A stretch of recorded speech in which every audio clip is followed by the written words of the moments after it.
नमस्कार दोस्तों, कैसे हो आप सभी। आई होप, उम्मीद आशा करता हूँ सभी बच्चे अच्छे होंगे, स्वस्थ होंगे, बेहतर होंगे और बेहतर से बेहतर अपनी तैयारी भी कर रहे होंगे। तो डियर स्टूडेंट्स, कल की क्लास में हमने पढ़ा था इल्तुतमिश के बारे में और आज हम पढ़ेंगे इल्तुतमिश से आगे। इल्तुतमिश के बाद कौन शासक बनता है भाई? इल्तुतमिश के बाद जो शासक बनता है वो बनता है आपकी रजिया सुल्तानी या इल्तुतमिश का पुत्र रुकनुद्दीन फिरोज शाह। कौन बनता है? रुकनुद्दीन फिरोज शाह शासक बनता है भाई। और ये शासक कब बनता है? 1236 के अंदर। और कब तक रहेगा? ये रहेगा 1236 तक। रुकनुद्दीन फिरोज शाह की अगर हम बात करें, चर्चा करें भाई, इसकी एक माता जी हुआ करती थी जिसका नाम क्या था? जिसका नाम था शाह तुर्कान। कौन थी इसकी माता? थी जिसका नाम क्या था भाई? जिसका नाम था शाह तुर्कान। इसके पिताजी का क्या नाम था भाई? पिता का नाम था इल्तुतमिश। और शाह तुर्कान इल्तुतमिश को किस नाम से पुकारती थी? इसको अल्तमश कह के पुकारती थी भाई। अल्तमश के नाम से इसको पुकारती थी। तो कई बार एग्जाम में क्वेश्चन भी आया हुआ है, रजिया सुल्तान किसकी पुत्री थी? तो आप कहोगे रजिया सुल्तान पुत्री किसकी हुआ करती थी? इल्तुतमिश की। लेकिन इल्तुतमिश ऑप्शन में नहीं होता तो ऑप्शन में आपको मिल जाता है अल्तमश। तो ये किसकी पुत्री हुआ करती थी भाई? अल्तमश की ये पुत्री हुआ करती थी। शाह तुर्कान की और इसकी अगर हम बात करें, चर्चा करें इल्तुतमिश की, इनकी कभी शादी नहीं हुई थी। जो शाह तुर्कान थी ये एक डांस बार में काम किया करती थी भाई, नाचने का काम करती थी। वहाँ पे नाच देखने के लिए आया जाया करता कौन? इल्तुतमिश। और शाह तुर्कान उसको पसंद आ जाती है, प्रेम करने लग जाता है और बिना शादी के ही एक बच्चे का जन्म हो जाता है, जिस बच्चे का नाम क्या रखा गया? रुकनुद्दीन फिरोज शाह। अब इल्तुतमिश ने, आपको पता है, अपनी पुत्री रजिया के नाम के सिक्के जारी किए थे। क्यों किए थे? ताकि भविष्य में इसको ही क्या बनना है? राजा बनना है। लेकिन धोखे से राजा कौन बन गया? रुकनुद्दीन फिरोज शाह। अब ये शासक बन गया भाई। दूसरे, इसकी दोनों माँ बेटों की कोई इज्जत नहीं थी यहाँ पे। शाह तुर्कान को जो इल्तुतमिश की बाकी पत्नियां थी ये रखेल समझती थी इसको, कि तू तो इल्तुतमिश की रखेल है, ये है वो है, पता नहीं क्या क्या बातें करती थी। कोई इज्जत नहीं हुआ करती थी इसकी। बचा कौन? रुकनुद्दीन फिरोज शाह।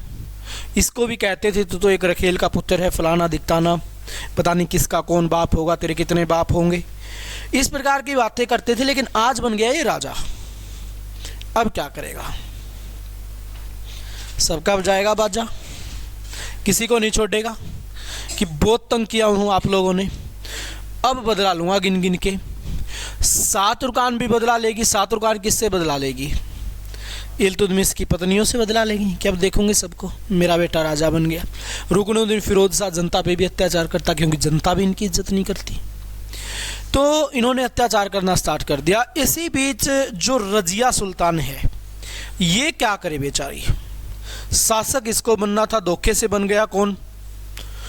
रुकनुद्दीन फिरोज शाह।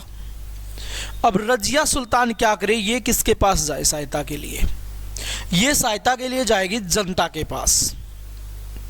किसके पास गई? जनता के पास गई, क्योंकि फिरोज शाह ने फरमान जारी कर दिया था कि रजिया जहां पे भी दिखे वहीं पर उसका क्या कर दो?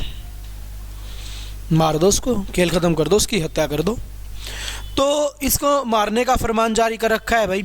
अब ये जनता के बीच जाती, और जनता के बीच भी किस टाइम पे जाती?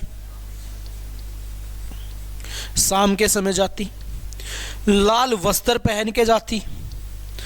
अब लाल वस्त्र पहन के जाती भाई, ऐसा क्यों?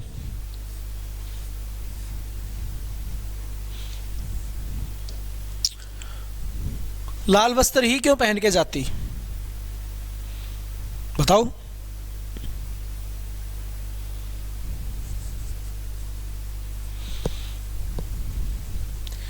है कोई कुछ कोई जुगाड़ इसका कि क्यों जाती?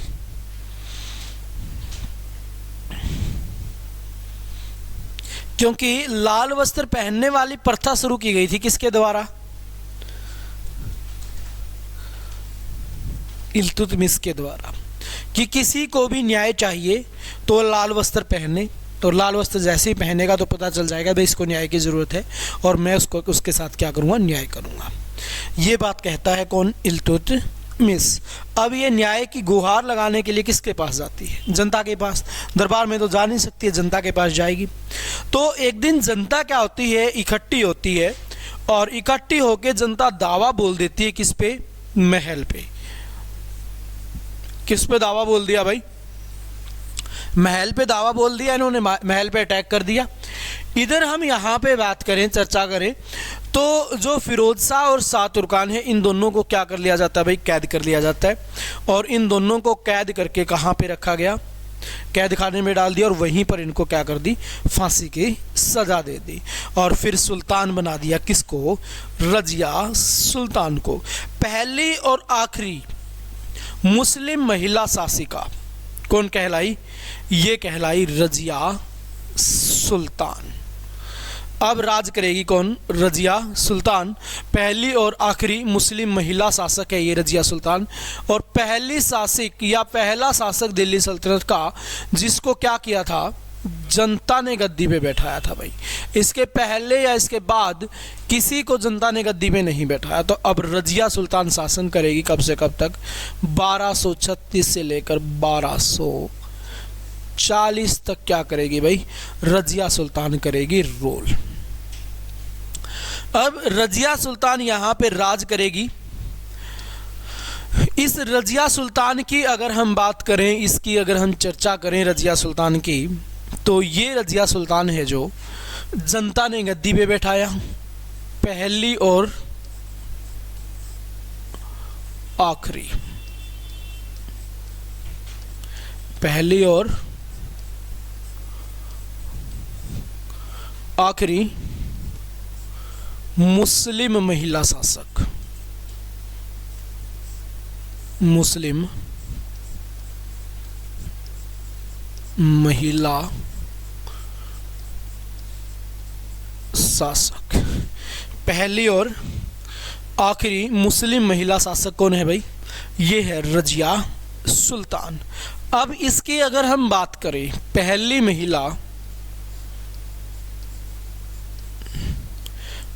महिला जिसको जनता ने गद्दी पे बैठाया, जिसको जनता ने बैठाया भाई, या कह सकते हो जनता ने ही अपना खुद राजा चुना था भाई। ठीक है, क्या किया गया, जनता के द्वारा ही इसको चुना गया। रजिया सुल्तान का शासन चलाने का आधार क्या था, सबसे ऊपर होगी रजिया सुल्तान,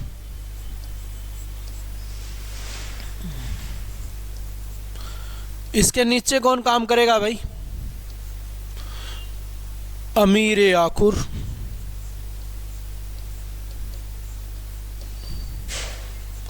कौन काम करता है भाई, अमीर आखुर। और इसके नीचे कौन सा होगा, चालीसा दल। अमीर आखुर का अध्यक्ष कौन होगा भाई, इसका अध्यक्ष होगा बलबन। चालीसा दल इसी को हम बोलते हैं क्या, तुर्कान ए चहलगामी। क्या बोलते हैं भाई, तुर्कान ए चहलगामी बोलते हैं हम किसको, इस चालीसा दल को। 40 सदस्य हुआ करते थे। अमीर ए आखुर और तुर्कान ए चहलगामी की शुरुआत किसने की, ये क्वेश्चन आपसे पूछा जाए तो इसकी शुरुआत किसने की थी भाई, इसकी शुरुआत की थी इल्तुतमिश ने। इल्तुतमिश के पास ही बलबन आया था काम मांगने के लिए, बिस्ती का काम दिया गया था इसको पानी ढोने वाला, लेकिन धीरे धीरे अपनी योग्यताओं के आधार पर क्या हो गया, ये सबसे बड़े पद पर बैठ गया। और इसके ऊपर कौन राज करेगा, रजिया सुल्तान। अब रजिया सुल्तान शासक बन गई भाई। अब ये करेगी अच्छे अच्छे कार्य, जैसे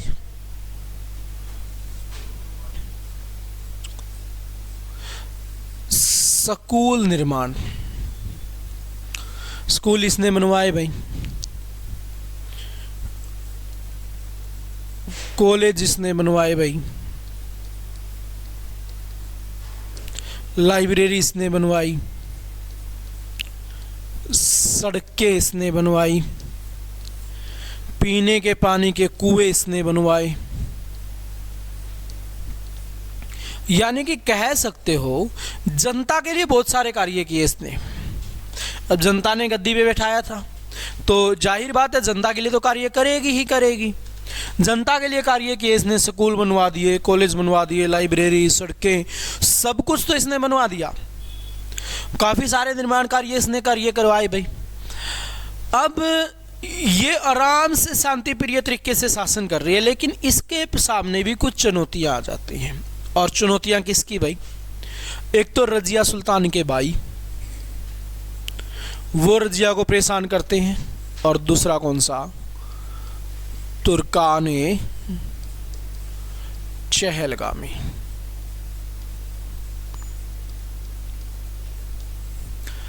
रजिया सुल्तान और को कौन कौन परेशान कर रहे हैं भाई?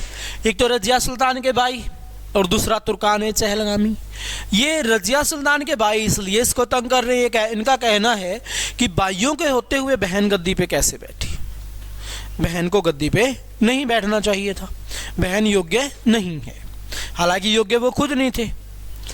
दूसरा तुर्काने चहलगामी वाले जो 40 सदस्य थे, जो मंत्री परिषद थे, ये कहते हैं भाई हम किसी औरत के नीचे काम नहीं करेंगे, हमारी तो इसमें बेइज्जती होती है औरत के नीचे काम करना। तो ये भी इसको सही नहीं मानते थे। लेकिन एक बंदा रजिया सुल्तान के पक्ष में था, और वो कौन था भाई? जो पक्ष में था वो था बलबन। कौन था भाई? ये था बलबन। बलबन था रजिया सुल्तान के पक्ष में। अब इसकी हम बात करें, अब इसकी हम क्या करें भाई? चर्चा करें किसकी? बलबन की। ये पक्ष में बैठा हुआ है, ये कोई भी षड्यंत्र रचने की कोशिश करे, बलबन क्या कर देता? उसको विफल कर देता। अब रजिया सुल्तान ने सोचना शुरू किया कि आज तेरे साथ कौन खड़ा है? बलबन खड़ा है। कल को ये बंदा भी उनकी साइड हो गया तो तेरे को कौन बचाएगा? दिमाग घूम गया रजिया सुल्तान का, टेंशन हो गई भाई। बदल सकता है, बंदे का क्या भरोसा कब बदल जाए। आज साथ जीने मरने की कस्में खा रहा है, कल को किसी और के साथ खाई। सोच सकते हैं कुछ भी, कब भी कुछ भी हो सकता है। टेंशन बढ़ गई रजिया सुल्तान की। तो रजिया सुल्तान ने विचार किया कि इस बलबन की जगह हम किसी अपने को बैठाते हैं, किसी खास को बैठाएंगे। और इसका अपना कौन है? इसका अपना एक व्यक्ति हुआ करता था जिसका नाम है याकुत खां। याकुत खां था रजिया सुल्तान का प्रेमी, और दोनों चाहते थे एक दूसरे से शादी करना। क्या चाहते थे? एक दूसरे से शादी करना चाहते थे दोनों, याकुत खां और रजिया सुल्तान। ये एक हबसी जाति का था भाई।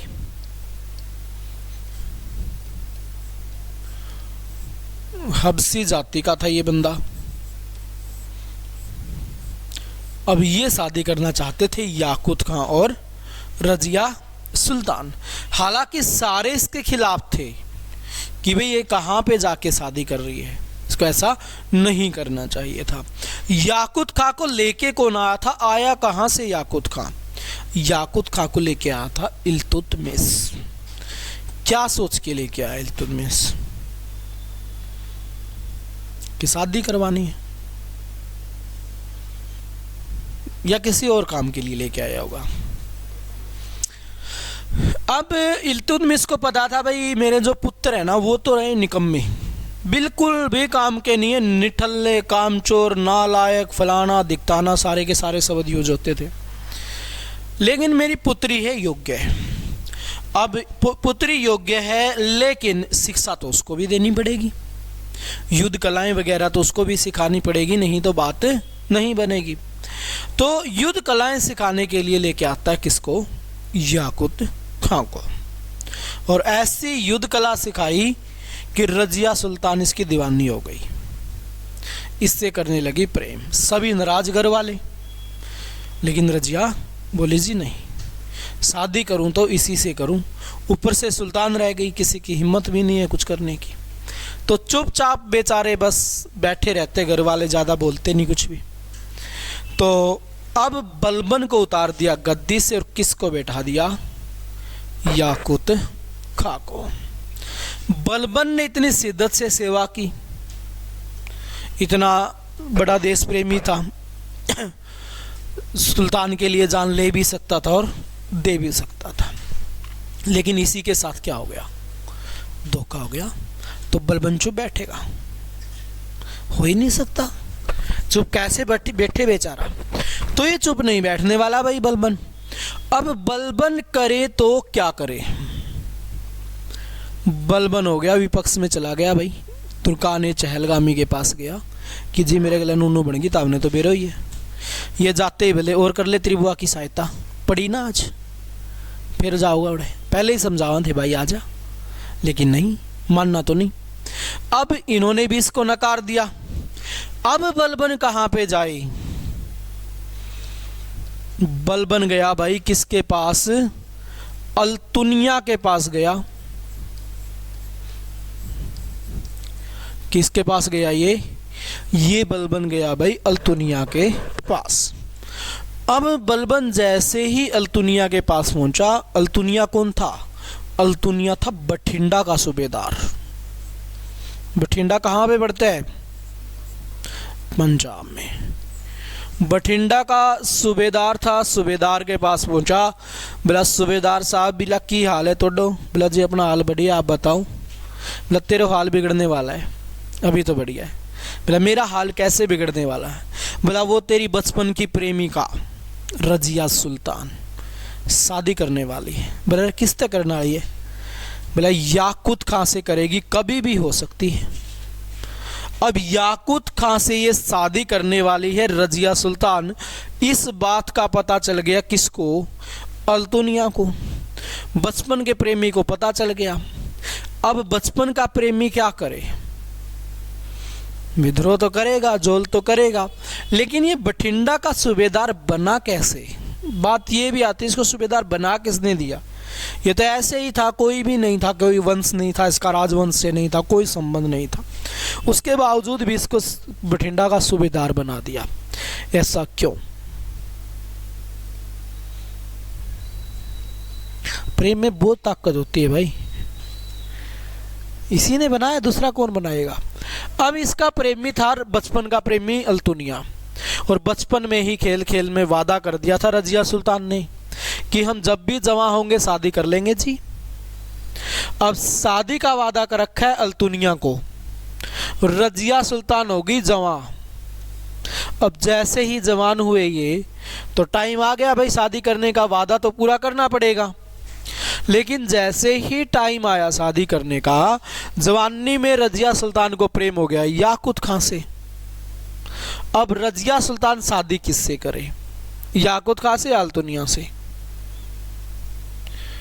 याकूत खां से करेगी भाई तो उसको तो बचपन की गलती समझ के भूल जाएगी, लेकिन अल्तुनिया तो नहीं भूला। ये तो अब भी आस लगा के बैठा है कि आज नहीं तो कल तो शादी होगी। अब अल्तुनिया नजर रखता याकूत खां पे और रजिया सुल्तान पे पूरे दिन, और तो कोई काम धंधा था नहीं इसको बेचारे को, एक ही काम था, ये जहां पे भी जाता वहां पीछे पीछे पहुंच जाता। रजिया सुल्तान की टेंशन होगी कि यार ये ऐसे तो जीनी कौन दे बंदा, इसको तो कुछ इलाज करना पड़े। तो इसको सूबेदार बना के भेज दिया, कहाँ पे, बठिंडा भेज दिया कि तू वहां पे जा सूबेदारी कर, ताकि मैं घर वालों को कह सकूं कि वे लड़का कुछ काम धंधा भी करता है, नहीं तो क्या कहूंगी मैं लड़का क्या करता, निठल्ला है, ऐसे तो शादी नहीं करेंगे, तू वहां पे जा। तो अब यहाँ पे याकूत खां और रजिया सुल्तान दिल्ली में बैठे हुए थे भाई। अल्तुनिया लेकिन ध्यान अब भी रख रहे हैं, हमने गुप्तचर वगैरह छोड़ के रखता है, टाइम बताते रहियो भाई, पल पल की अपडेट देते रहना। फिर पता चलता है कि आज तो याकूत खां और रजिया सुल्तान फलाने पार्क में जा रहे थे, अजदकड़े पार्क में जा रहे थे। टेंशनें तो बढ़ेंगी बेचारे की कि शादी मेरे से होनी है, बीवी मेरी बनना है पार्क में किसी और के साथ। तो टेंशन अल्तुनिया को पहले ही बहुत ज़्यादा हो रखी है, लेकिन इतने समय यहाँ पे पहुँच गया कौन? बलबन। बलबन ने और भड़का दिया कि भाई वो बस कल परसों शादी करने वाले हैं, सब कुछ कार्ड वार्ड सब कुछ बच चुके हैं, बस फेरे फेरे होने बाकी हैं, और तू यहाँ बैठे रही सूबेदार का पद लेके, उसको चले जाना है अगले के घरे।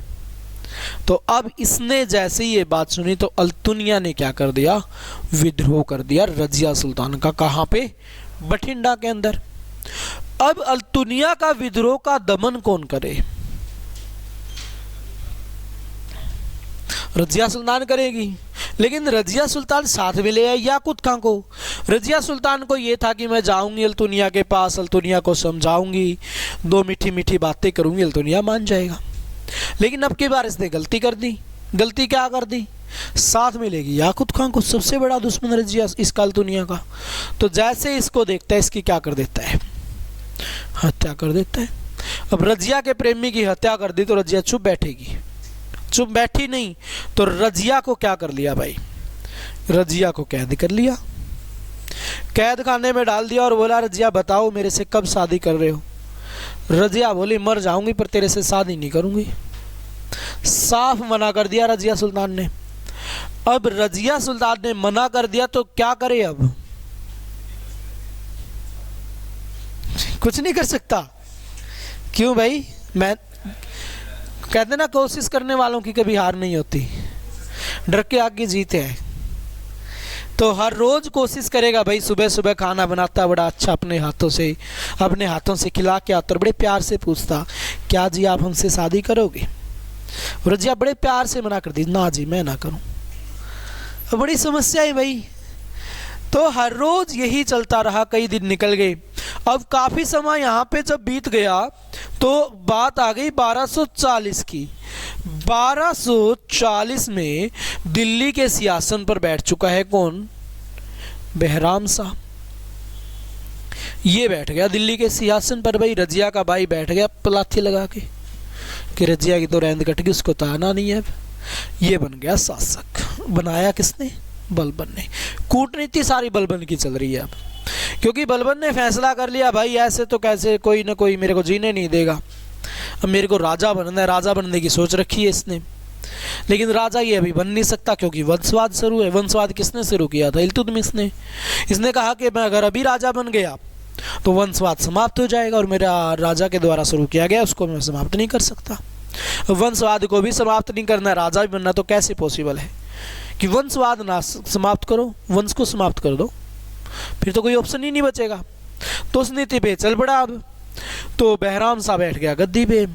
रजिया सुल्तान ने सोचा भाई सिंहासन भी चला गया, प्रेमी भी चला गया, अब क्या करूं मैं, कहाँ पे जाऊं?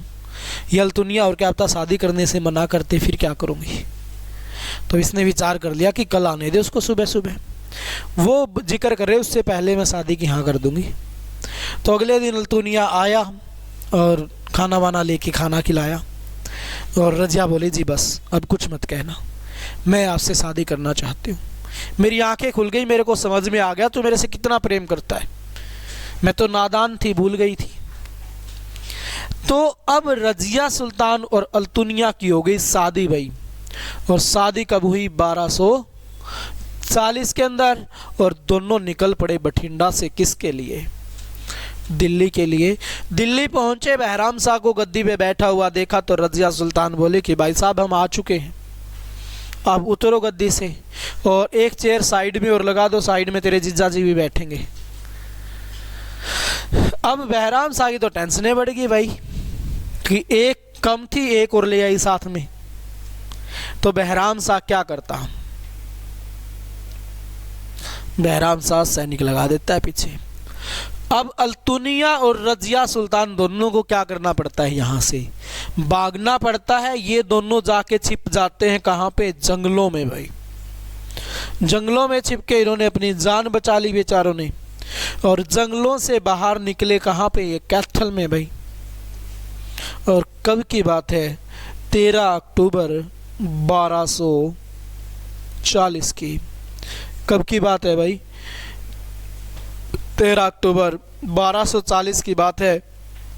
तो रजिया सुल्तान क्या करती है भाई? निकले बाहर दोनों, और अल्तुनिया और रजिया सुल्तान दोनों की क्या कर दी जाती है भाई, हत्या कर दी जाती है। किसके द्वारा, डाकुओं के द्वारा। और आपसे पूछा जाए रजिया सुल्तान का मकबरा कहाँ पे है, तो आप कहोगे रजिया सुल्तान का जो मकबरा है वो कैथल के अंदर है।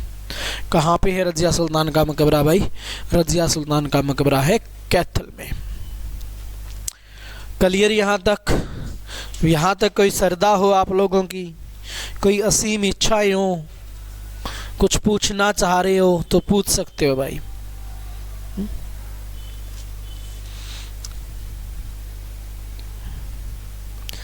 और आप इतने लेट क्यों आए हो भाई? तो बस को कह देता कि ताऊ थोड़ा चला ले, थोड़ा सा कही थे मैं।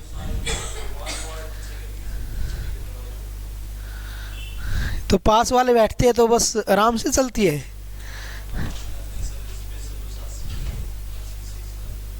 बस तो कह देता उनको ताऊ छेड़ ले यार, उनको क्लास लेट हो है। तो बस समझाया कुछ इतने, या तू रजिया की तरह नादान था?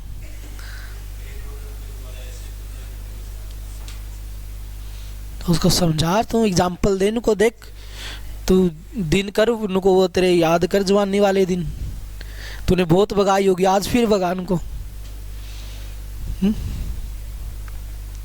तो उसको जवानी वाले दिन याद दिला दिया कर, फिर भगाएगा वो बस को। तो समझाता ही नहीं होगा तो चुपचाप ठीक है कि आराम से चलेंगे, रजिया सुल्तान वही मिल जाएगी।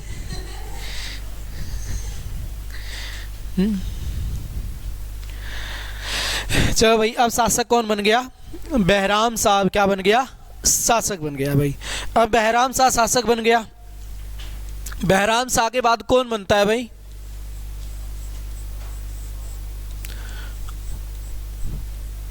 बहराम शाह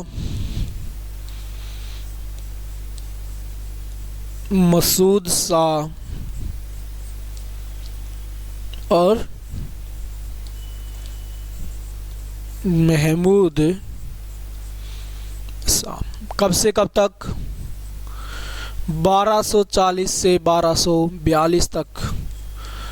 1242 से 1246 तक और 1246 से लेकर 1266 तक शासक कौन रहेगा भाई? महमूद शाह रहेगा। बहराम शाह को शासक बनाने के पीछे हाथ किस महाशय का था? बलबन का। बलबन का हाथ था इनके पीछे। तो अब बात करें हम बलबन की, अगर बलबन की हम थोड़ी सी चर्चा कर लें तो बलबन ने बहराम शाह को गद्दी पे बैठाया। बलबन की योजना क्या है? बलबन चाहता है कि भी देखते ही देखते पूरे के पूरे वंश को समाप्त कर दें, और पूरा वंश ऐसे ही समाप्त होगा, फिर हम क्या बन जाएंगे? राजा बन जाएंगे। अब शासक बन चुका है बहराम शाह, तो बलबन पहुंचा मसूद शाह के पास। इसके पास गया और जाके बोला, देख भाई यार, मेरे तो कति जीन को जी को नहीं करे। ये बोला, क्या रहता हूँ, क्यों होते रहे? बोला, ये जमीन निकम्मा व्यक्ति यार, शासक बनने के लायक ही नहीं है ये। मेरे को तो ये नहीं समझ में आ रहा है, इसको शासक बना किसने दिया? इतना निकम्मा व्यक्ति भी कोई होता है क्या? इतना निकम्मा व्यक्ति तो धरती पे नहीं होगा कोई। हर रोज जाता मसूद शाह के पास और इसके बारे में बुरी बुरी बातें करता, और इसको कहता अंत में, क्या शासक बनने के लायक तो तू था। अगर तू शासक बन जाता ना, तो इस सल्तनत का ना जाने कितना ज़्यादा विकास हो जाता। इतना विकास होता कि लोग याद रखते तेरे को, हर रोज यही बात चिपका रहे। तो इसको भी लगने लगा कि यार बलबन बात तो ठीक कह रहा है, लग तो मेरे को भी ऐसा ही आ रहा है, निकम्मा ही व्यक्ति लग रहा है मेरे को भी। तो मसूद शाह क्या करवा देता है इसका काम सेट। मसूद शाह शासक बन गया। उसके बाद जाना शुरू कर दिया बलबन ने किसके पास? महमूद शाह के पास। इसको जाके बोला, ना रे मेरे तो कर्म ही फूट गए यार। वो तारलो बापू था यार, उसके दौरों आयो था, सोचा औलाद भी इसी होएगी। बोला, मन तो एक भी ना डंकी दिखे, इससे तो अच्छा वही सही था। और तेरे सारे गुण तो मैंने, तेरा बापू वाले गुण तो सारे तेरे में दिखे मैंने। शासक बनने के लायक तो तू ही था। शासक तो दो ही हुए हैं दिल्ली सल्तनत में, या तो इल्तुतमिश तेरा बाप हुआ है या तू हुआ है, बस दो ही व्यक्ति हैं, बाकी तो कुछ नहीं है। और शासक बना हुआ है मसूद शाह, कि वहाँ पे बस मैं काम तो कर रहा हूँ, लेकिन क्या करूँ, मजबूरी है, पेट भी तो पालना, नहीं तो मैं काम भी ना करूँ उसके यहाँ। तो अगर तू शासक बन जाए ना तो दिल्ली सल्तनत ना जाने कहाँ से कहाँ पहुँच जाएगी, इतना ज़्यादा विकास हो जाएगा कि लोग सदियों तक याद रखेंगे। इसको भी लगने लगा कि यार बात तो सही कहे, लगे तो मन ने भी निकम्मा ही है यूँ। जब एक बात को 100 बार एक झूठ को बोल दिया जाए ना, वो 100 बार में तो वो भी सच हो जाती है। ये तो वैसे भी थे सारे निकम्मे। तो इसको भी लगा कि यार मैं ही योग्य हूँ, तो ये इसका काम सेट करवा देता है। शासक बन गया महमूद शाह। अब बलबन ने रजिया को रास्ते से हटवा दिया, बहराम शाह को हटा दिया, मसूद शाह को हटा दिया, बचा कौन, महमूद शाह। हटाएगा इसको भी, लेकिन करे क्या, कुछ कंडीशनें हो जाएंगी, इसलिए लंबा चल जाएगा। महमूद शाह जब शासक बना ना, थोड़े ही समय के अंदर ये सब कुछ समझ गया कि किस प्रकार से बलबन ने हमारे पूरे के पूरे परिवार को समाप्त कर दिया। अब क्या करना पड़ेगा भाई, कुछ तो जुगाड़ करना पड़ेगा, कुछ तो हिला करना पड़ेगा जी, ऐसे तो बात बनेगी नहीं, ये तो मेरा भी काम सेट कर देगा। तो बलबन को एक दिन अपने पास बुलाया और बोला, ताऊ देख बात नू है, मन्ने बेरो है जुगर तूने मेरे पूरे परिवार समाप्त करवाए हुए, मेरे को पता है तू मरवाएगा मेरे को भी, लेकिन तू मेरे को जीने दे, तेरे को अधिकार ही चाहिए, साम्राज्य ही चाहिए, मैं सारा ही दे देता हूँ तेरे को, बस मेरे को नाम के लिए तो सुल्तान रहने दे। तो बलबन को उपाधि दे दी, कौन सी भाई, उप सुल्तान की, कि बस नाम के लिए सुल्तान है, ये तो सारी पावर किसके पास, बलबन के पास। बलबन को अपना प्रधानमंत्री नियुक्त कर दिया भाई।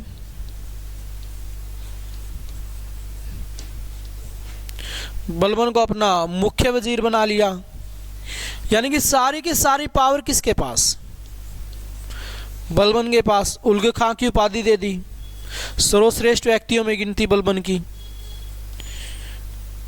उल्ग खां की उपाधि इसको दे दी भाई। अब बलबन क्या करे, सब कुछ बलबन के पास, सारे के सारे अधिकार। अगर अब भी बलबन इसकी हत्या करे तो क्या होगा, जनता को शक हो सकता है भाई, हो सकता है जनता विद्रोह भी कर दे। जनता ने विद्रोह कर दिया तो हम कहाँ जाएंगे। बलबन को होगी टेंशन कि बेटा तू मारा जाएगा अगर ये ऐसा हो गया तो अब यहाँ पे कंडीशनें क्या बनेंगी भाई,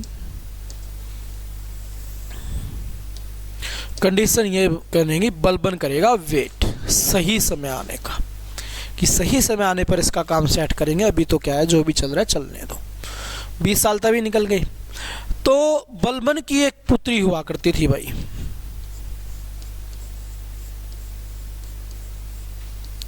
बलबन की थी पुत्री, बड़ी खूबसूरत थी, सुंदर थी।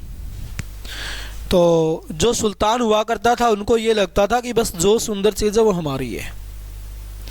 अब इस जो महमूद शाह था इसको हो गया प्रेम, किससे, बलबन की पुत्री से। अब दोनों हर रोज चोरी छिपे मिलते भाई, कभी कहीं पर कभी कहीं पर, लेकिन सच्चाई तो एक दिन सामने आनी थी, सच तो पकड़ा ही जाना एक दिन। तो सच्चाई सामने आ गई। एक दिन बलबन ने देख लिए दोनों को बैठे हुए, पार्क में बैठे हुए थे, दोनों बातें कर रहे थे। तो पार्क में बैठे आराम से पिज़्ज़ा वीज़ा खाते हुए बातें कर रहे, बलबन के रंगे हाथ पकड़े गए। बलबन ने उस टाइम पे तो कुछ नहीं कहा, बलबन बस देख के वहाँ से वापस घर आ गया। अब समझदार इंसान तो ऐसा ही करेगा, नहीं कई होते हैं भाई पार्क में ही बजाएंगे आजा, और कई होते कोई बात नहीं बेटा चलता है ये तो, अब नहीं तो कब, यही तो दिन है, और घर आते ही आजा बेटा चल तो अंदर, फिर अंदर वाले कमरे में जाके तोड़ेंगे। तो ऐसे ही बलबन बेचारा चुपचाप देख के वहाँ से आ गया। अब महमूद को लगने लगा कि बेटा तू गया, तूने अगले की छोरी छेड़ रखी है, तू बड़े पिज्जे खिला रहा था, आज तेरे को हिसाब देना पड़ेगा बात हर चीज़ का। तो बलबन के पास ये आया और बोला ताऊ यार मेरी तो गलती होगी। बोले यार तू बना बिताऊ को यार, तेरी तो जमी बेशर्म हो लिया। बोला मेरी पुत्री तो प्रेम करे, बोला जी गणो ही करूँ जमा। तो बोला प्रेम किया तो डरना क्या, फिर डर क्यों रहा है, प्रेम किया है तो। दोनों की करवा दी शादी। अब दोनों की शादी करवा दी भाई। बलबन की पुत्री है, बलबन से 2 चंदे ऊपर ही होगी, कम तो नहीं रहेगी। तो बलबन की पुत्री ने इसको क्या कर दिया, जहर दे दिया भाई। और जहर की वजह से क्या हो गई, मृत्यु हो गई। और अगला शासक कौन बन गया, अगला शासक बन गया बलबन। इसीलिए कहते हैं कि प्रेम ले बैठता है, सुल्तान तक को नहीं छोड़ा प्रेम ने। तो आप तो चीज ही क्या हो, सारे एक दूसरे की तरफ देख रहे हैं रामजादे। तो यहाँ पे कौन मारा गया भाई, महमूद शाह भी मारा गया। अब बचा कौन, अकेला बलबन। पूरे के पूरे परिवार को समाप्त करवा दिया। अब अगला जो शासक बनेगा वो कौन बनेगा भाई, वो बनेगा बलबन। और बलबन कब से कब तक शासन करेगा,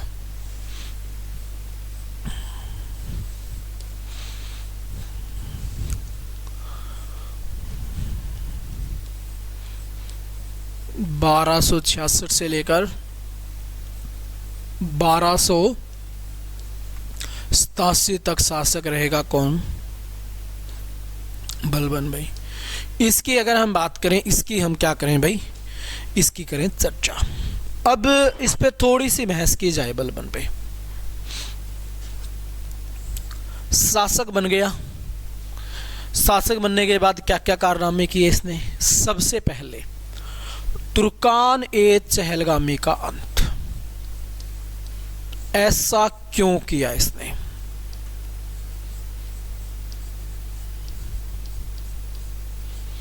तुर्कान ए चहलगामी का अंत कर दिया भाई। ऐसा क्यों किया इसने, किसने इसका गठन किया था, इल्तुतमिश ने इसका गठन किया था भाई। अब इल्तुतमिश ने इसका गठन किया था किस लिए, सहायता के लिए। मंत्रिपरिषद थी इल्तुतमिश की 40 सदस्यों की कि भाई सहायता देंगे। लेकिन अब इस तुर्कान ए चहलगामी ने मैंने अपनी पावर बढ़ा ली थी।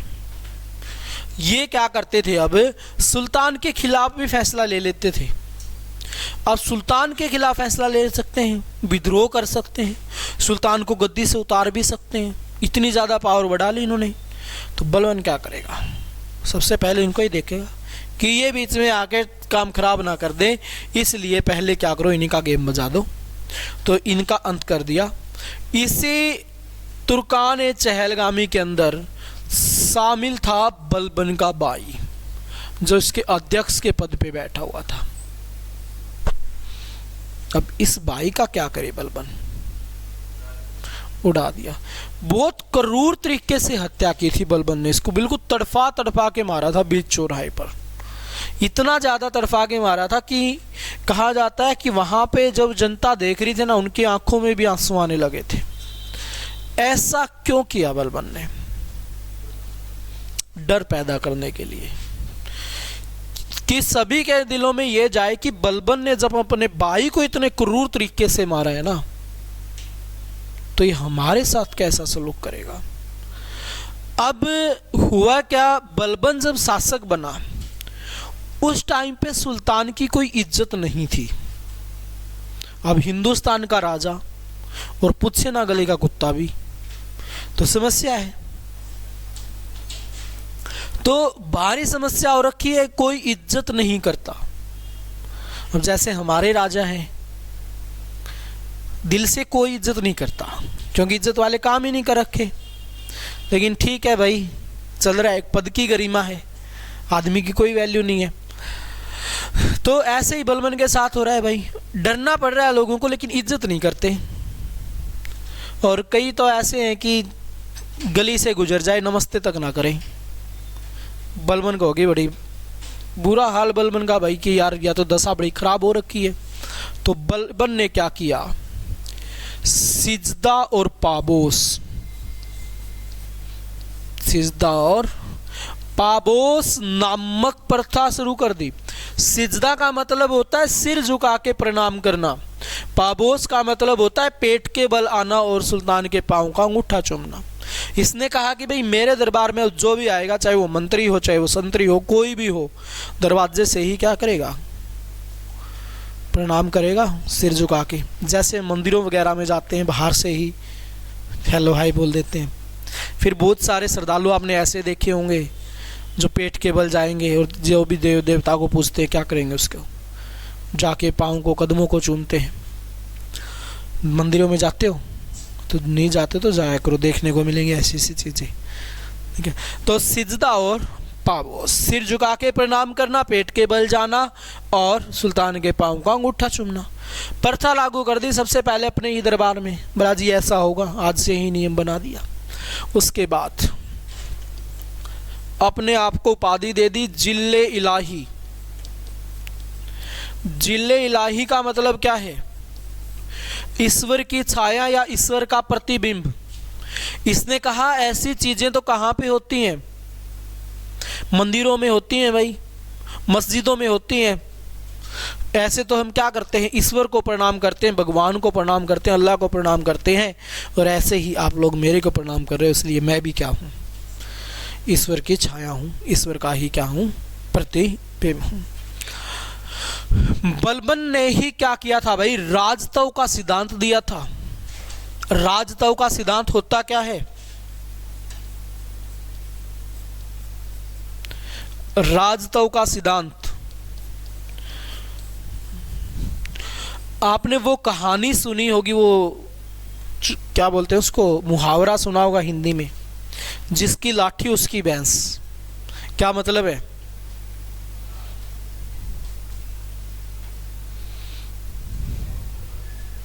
हाँ, जिसका साम्राज्य है उसी का।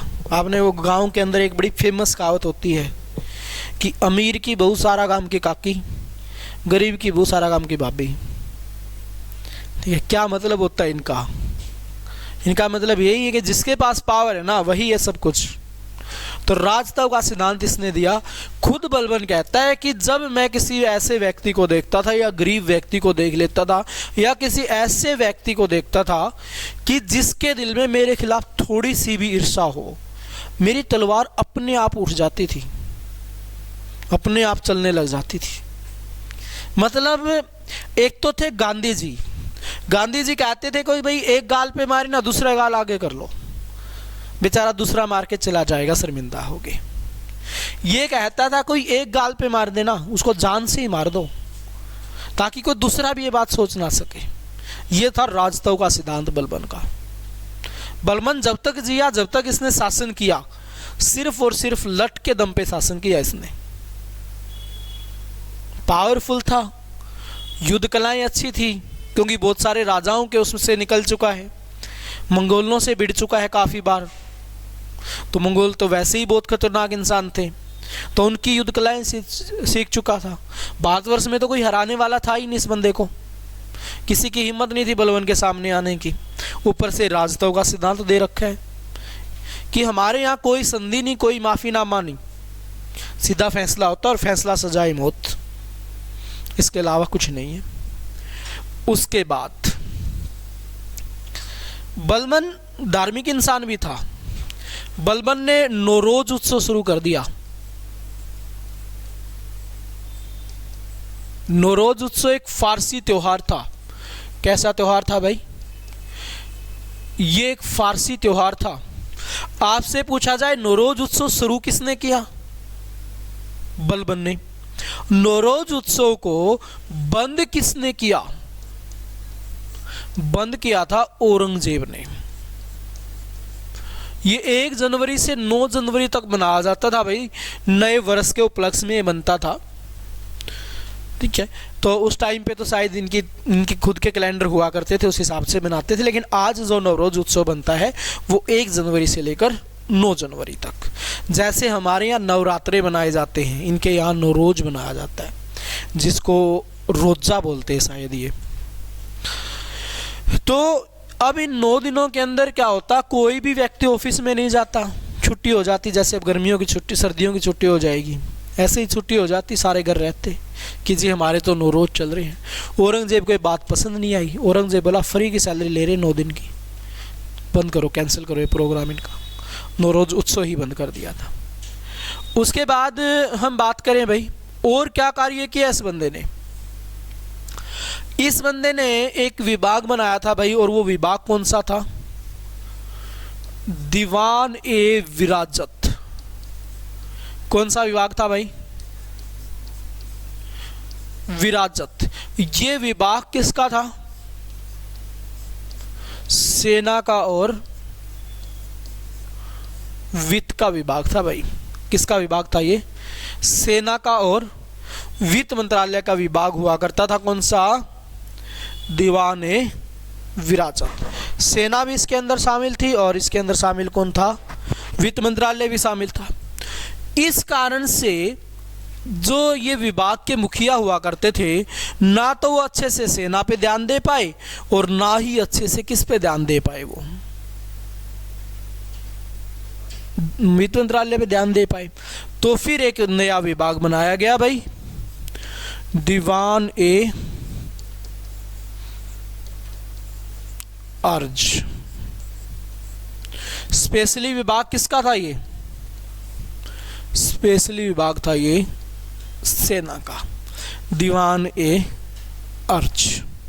स्पेशल विभाग हुआ करता था किसका भाई? सेना का। दीवाने विराजत, दीवाने अर्ज, स्पेशली विभाग बना दिया सेना का। नोट करके लिख लीजिए, एग्रीकल्चर का लिए स्पेशल विभाग किसने बनाया? जिसको हम बोलते हैं दीवान ए कोही।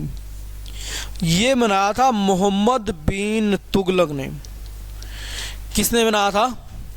मोहम्मद बिन तुगलक ने एग्रीकल्चर के लिए स्पेशल विभाग बनाया था, दीवान ए कोही। सेना के लिए स्पेशल विभाग दीवान ए अर्ज किसने बनवाया? बलबन ने। बलबन ने ही यहाँ पे बर्ड एंड आयरन पॉलिसी का सिद्धांत दिया था। लो रक्त नीति, ईंट का जवाब पत्थर से। इसी के अंदर बलबन ने कहा था कोई एक मारे तो उसको जान से ही मार दो ताकि वो दोबारा से सोचे ही ना। बर्ड एंड आयरन पॉलिसी, लो रक्त नीति।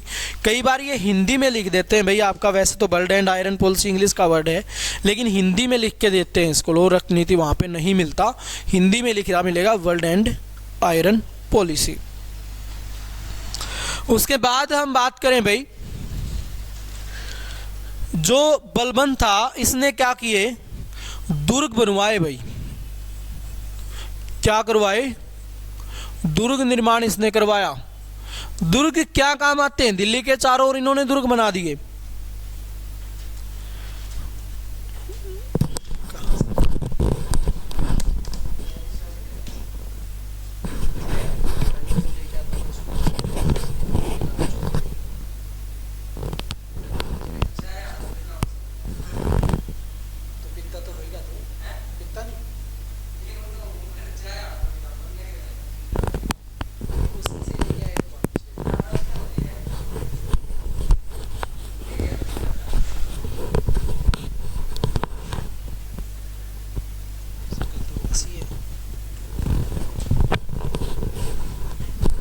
क्या करवाया भाई इसने?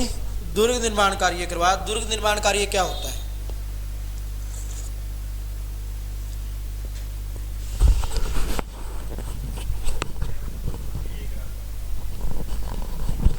दुर्ग, जिसको आप बोल सकते दुर्ग बना दिए, किलेबंदी बनवा दी, दिल्ली के चारों ओर बनवा दिए इसने, ताकि राजधानी को क्या किया जाए?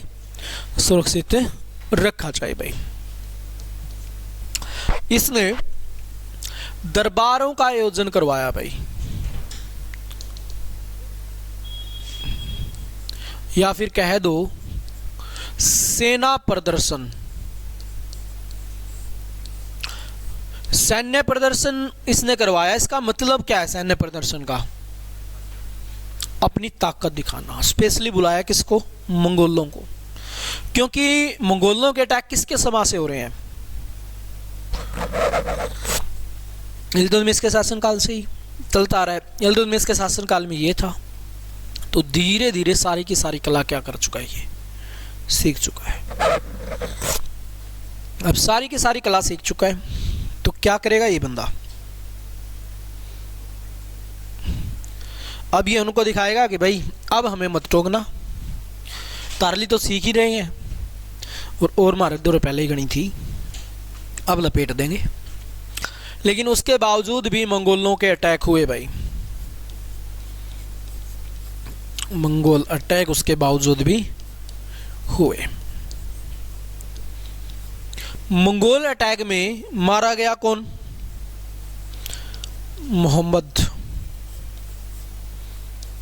मोहम्मद शाह मारा गया भाई, बलबन का होनहार पुत्र, जिसको बलबन ने उपाधि दी थी शहीद की। किसकी उपाधि दी थी, शहीद की उपाधि दी थी। जैसे ही बलबन का पुत्र मारा गया तो बलबन हो गया बीमार। क्या हो गया, बलबन बीमार हो गया। भाई किसी का जवान पुत्र जब मर जाता है तो उसके पिता पे क्या बनती है उसको ही पता है। अब बलबन बीमार हो गया। अब ये जैसे ही बीमार हुआ तो सभी को लगने लगा कि ये तो गया, कुछ दिनों का मेहमान है। इस चीज का फायदा उठाया बंगाल के सूबेदार ने, जिसका नाम क्या था, तुगरिल खां। क्या नाम था भाई, तुगरिल खां। तुगरिल खां अपने आप को क्या करता है, स्वतंत्र घोषित कर देता है भाई, स्वतंत्र घोषित कर दिया। इसका दमन करने के लिए किसको भेजा भाई,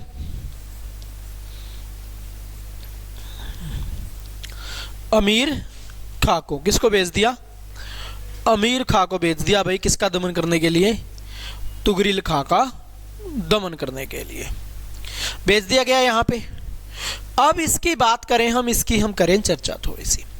अमीर खां क्या हो गया, हार गया। हार के वापिस आया, बलबन को बात अच्छी नहीं लगी, फांसी की सजा दे दी कि बेटा जा, हारने वाले बंदे मेरे को पसंद नहीं है बिल्कुल भी, इसको फांसी दे दी भाई।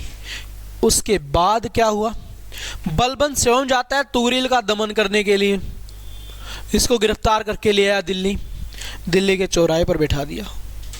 वहां पे इसका कभी हाथ काट देता, कभी इसके पांव काट देता, कभी कुछ कभी कुछ, मतलब काफी दिनों तक बहुत ज्यादा कठोर यातनाएं देता रहा, ताकि कोई बंदा सोचे भी ना अपने आप को स्वतंत्र घोषित करने की।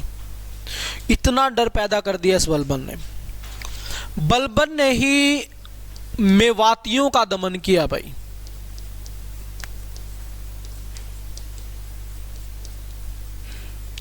मेवातियों का दमन, 12,000 मेवातियों की हत्या कर दी थी।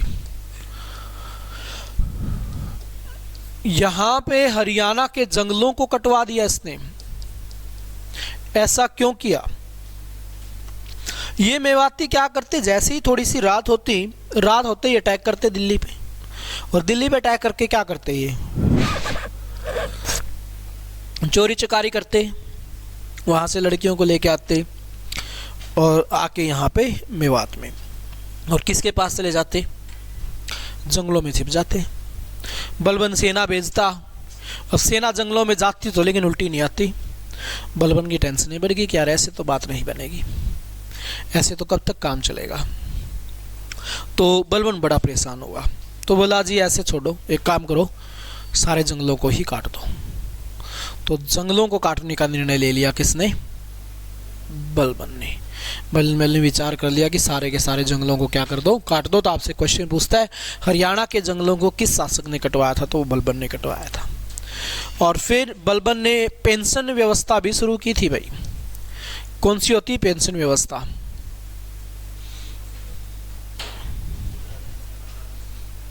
बुढ़ा पेंशन,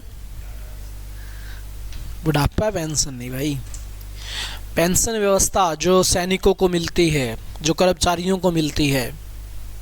हालांकि अब तो बंद है हमारे यहाँ, ठीक है बंद कर दी, लेकिन कुछ स्टेट में शुरू कर दी दोबारा से, शायद महाराष्ट्र में करी होगी कांग्रेस ने, दोबारा से बहाली कर दी थी।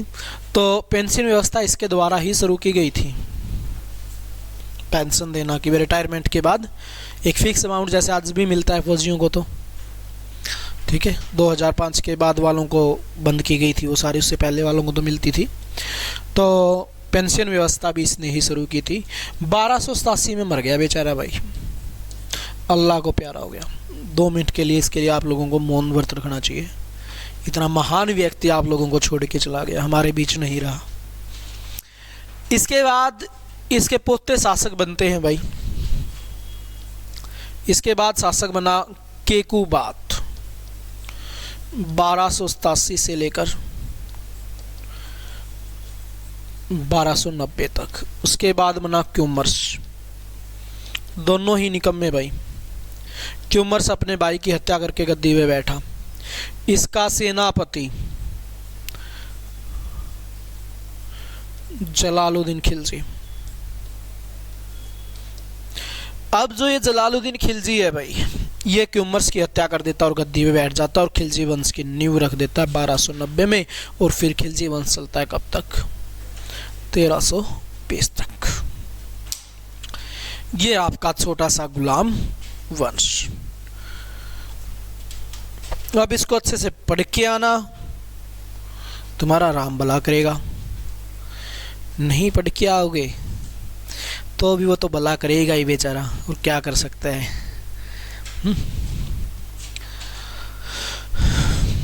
अब बताओ, कुछ पूछना है कोई श्रद्धा तुम्हारी? कोई इच्छा हो आप लोगों की? कोई इच्छा नहीं है, अभी से पहले इच्छा ही खत्म।